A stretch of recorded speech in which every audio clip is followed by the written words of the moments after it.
Congratulations on this. First of all, I'm going to start with you, Patrick. How daunting was it taking on this role? Yeah, I mean, obviously, you're stepping into a character that is very beloved by people, and that is a daunting thing. But I think when I first saw it come through, and I was like, oh my God, that's Dexter. That's crazy. And then saw that Clyde Phillips, the original showrunner, was involved, and Michael was involved. And I think that kind of gave me the assurance that the right people were doing it. So honestly, once we started, it was just fun. I mean, the cast... And then these guys. I'll tell you that we did our table read and Patty was sick. They'd just gotten back from Miami, and so he had to zoom in. And so Michael C. Hall had zoomed in. So all of us at the table read got the first glimpse of what it was like to see them like side by side reading the lines, which was almost better than if you had been in person. And it was incredible because it was literally the first time they'd ever read lines together, and it was seamless. Like the transition, it was pretty impressive. I mean, even just facial expressions, it's very uncanny. For a second, I was like, is that CGI? What is that? Right, that poster where they're like side with a smile, it's incredible. It is. And your character. You look like a serial killer. I mean, look, I've been told my whole life. I was like, finally I can put it to use for a job. Well, Sarah, your character, tell us about her, because she's brand new to the series. Yes, I had the easy job. I did not have to recreate a beloved character from the past. But still an interesting character in the idea that, in the 90s, women didn't lead departments, let alone a department in the incredibly male-centric Miami Metro. And she really is the boss. I mean, even Dempsey's character, Spencer, will defer to my character. And that's something you didn't see back then, which is pretty interesting. And then inadvertently, I get to teach this one everything he needs to know about how to be a great serial killer. Yeah. I mean, the dynamics between you two in the scene, it's palpable. It was so much fun. We had the best time. Yeah, I mean, there aren't many characters who could kind of, strike fear into Dexter Morgan or, make him do what she needs to do. So I think Sarah was the perfect person for that job. She was very fun to work with. And was it fun going back to the 90s? Because, I mean, you are a 90s girl. But I am, but I was a 90s teenager. So now I had to be a 90s adult. So I had to learn. And also, you wear, even then, women in the police department wear a lot of, skirts, and sort of balancing that was interesting. I was going to say the look, because it was very, stoic. It was very just put together. Yes. And very 90s. Yeah, very, confining. Tell me about this series of Dexter for you, Patrick, because we see him get his first kill. We see the rage building up, but he also takes very, glory in it. Yeah, I think that's what was so exciting to me about playing this character, was just that we know the Dexter from the original series, and he's kind of almost fully formed by season 1. So to get to explore him in this kind of liminal time between being an awkward teenager and having a lot of first times, your first kill, he's like, you always remember your first time. And I think that is his kind of awakening. I think in episode 1, you see this guy who's sort of not fully come alive yet, and he's somebody who doesn't get to feel very many emotions, and then he learns what makes him tick. I think.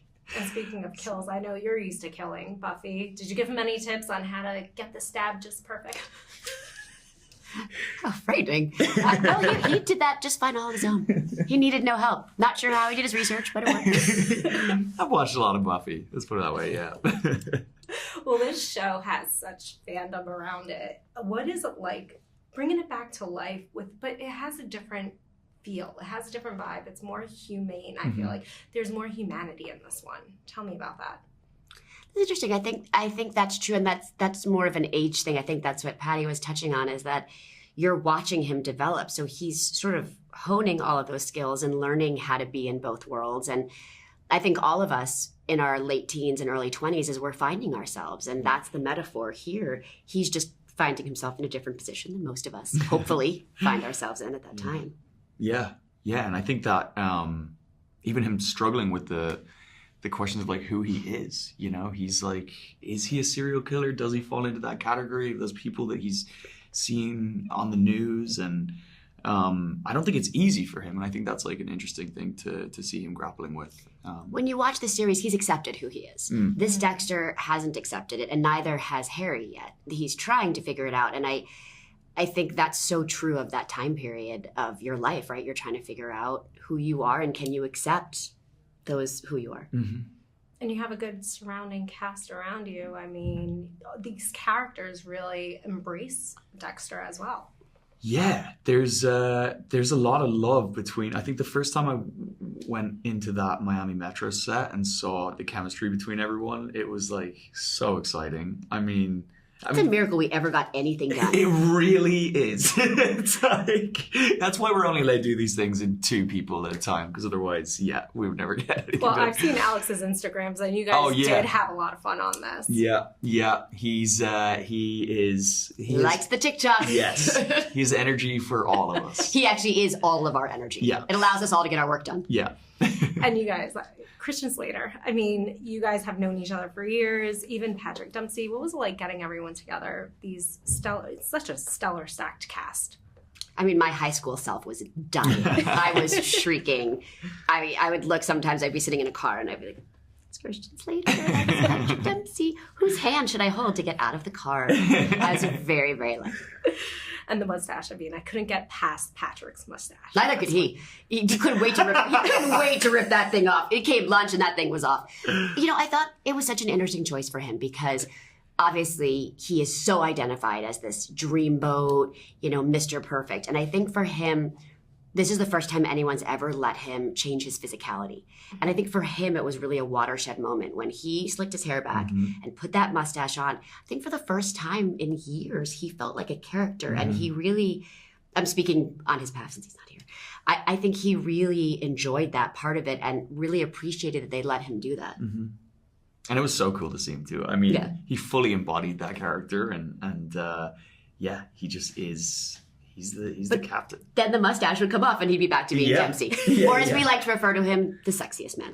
Yes. It was very confusing when they'd say Patrick, Sexiest Man Alive, and I was like, which one do you mean? It was very confusing. You could just take the title now. I know, yeah. I'm doing my best. I'm going to try and usurp him somehow, but yeah.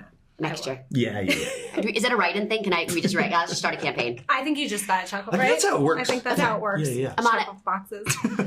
Well, everyone's going to love the series. I loved it. I'm a big fan. You guys killed it. Thanks. But